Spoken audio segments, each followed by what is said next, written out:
if you understand the typology that the author of Hebrews is giving to us, you really begin to understand our view of typology. You begin to understand our understanding of covenant theology. You begin to see our view of the nature of the old covenant, the nature of the new covenant, and how those covenants, what their relationship is between them. And so I think this is really quite foundational to how we understand and work out our covenant theology.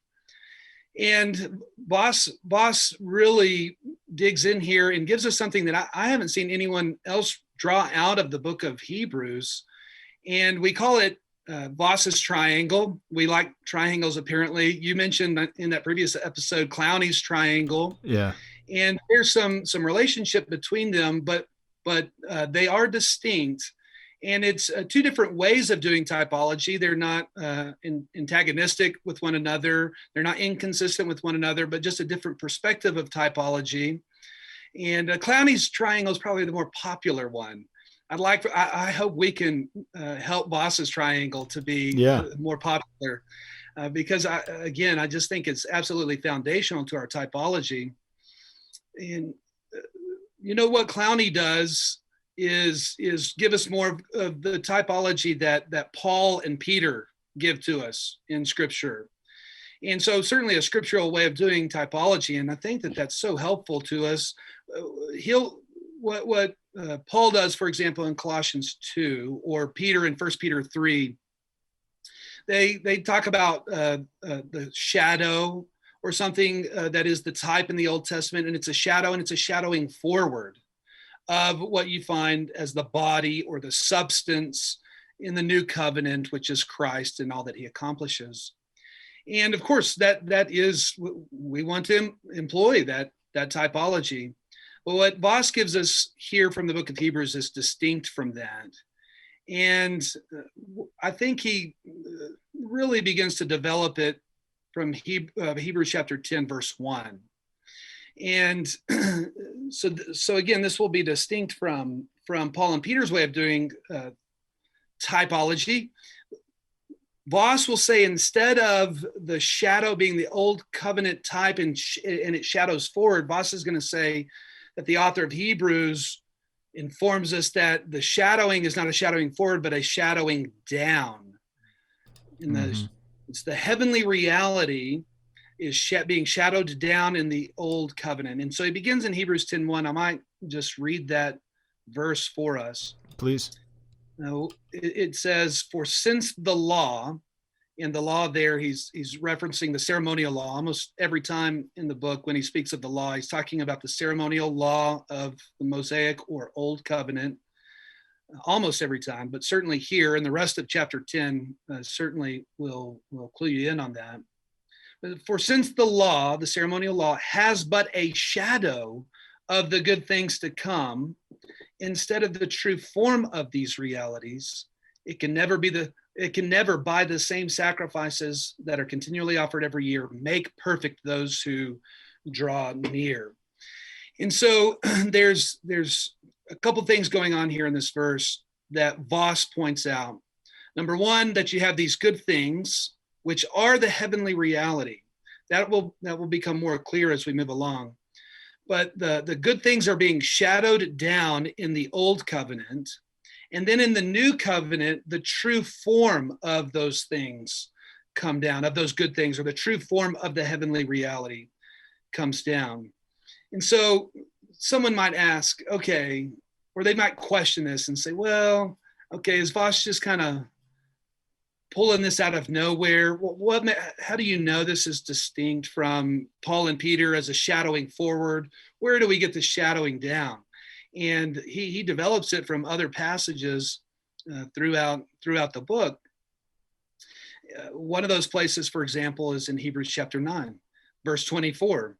And I'll read that one for us as well. It says, for Christ has entered not into holy places made with hands. What's that? That's the earthly tabernacle. It's the holy places made with hands, which the author says, which are copies of the true things. but into heaven itself, now to appear in the presence of God on our behalf. And what's important to note there in that passage is that word copies.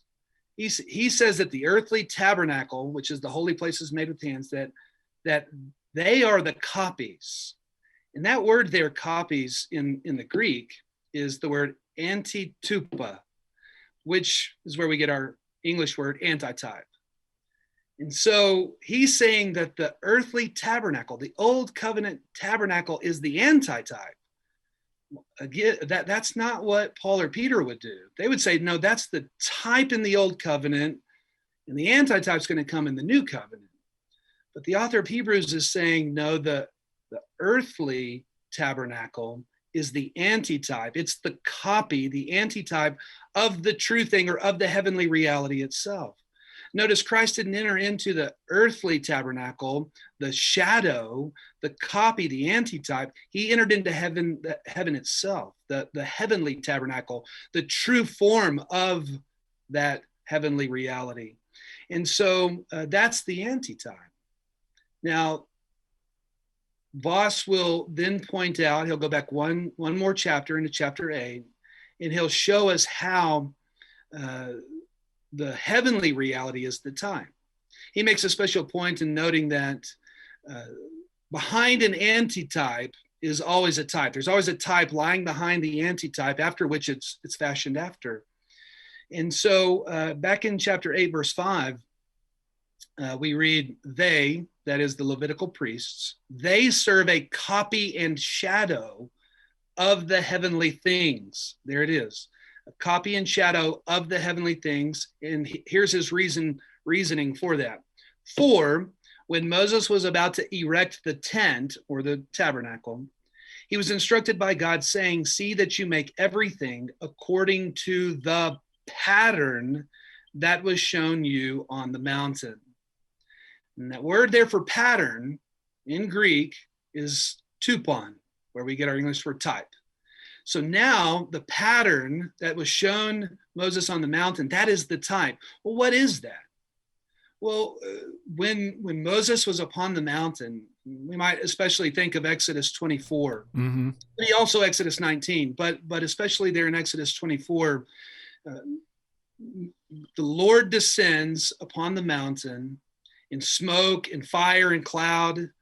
And Moses ascends the mountain and enters into the cloud. And that at the summit of the mountain is a projection of the heavens, the highest heavens, the upper register. It's being projected down onto earth. Moses enters that, and that is the pattern, that is the type, after which he is to construct the antitype, or the antitype, which is the earthly tabernacle.